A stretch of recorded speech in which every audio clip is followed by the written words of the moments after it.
Evening టైంలో చిన్న పిల్లల నుండి పెద్దవాళ్ళ వరకు ఇష్టంగా తినగలిగే స్నాక్ ఒకటి చేస్తున్నానండి. చాలా తొందరగా అయిపోతుంది. 10-15 నిమిషాలు అయితే చాలు.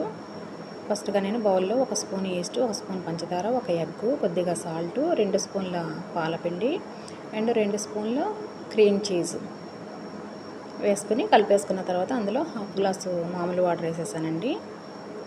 ఇలా వేసుకున్న తర్వాత మొత్తం ఉండలు లేకుండా కలిపేసుకుని ఇందులో 2 గ్లాసుల మైదా పిండి వేసుకోవాలి. ఫస్ట్‌గా నేను ఒకటి వేసి ఇలా కలిపేసుకున్న తర్వాత రెండో గ్లాస్ కూడా వేసేసుకుని ఇలాగ చపాతీ ముద్దలాగా కలిపేసుకుని ఒక 10 నిమిషాలు పక్కన పెట్టేసుకోవాలి మూత పెట్టేసి. ఒక 10 నిమిషాల తర్వాత మనం చపాతీకి ఎట్లా ఉండలు చేసుకుంటామో ఇలాగా ఒక్కొక్క ఉండ చేసుకుని సపరేట్ చేసేసుకుని పక్కన పెట్టేసుకుని ఒక్కో ఉండని చపాతీ ఒత్తుకున్నట్టు ఒత్తేసుకున్న తర్వాత రౌండ్గా చిన్న చిన్న పూరీలాగా కట్ చేసేసుకుని ఒక ట్రేలో వేసేసుకుంటే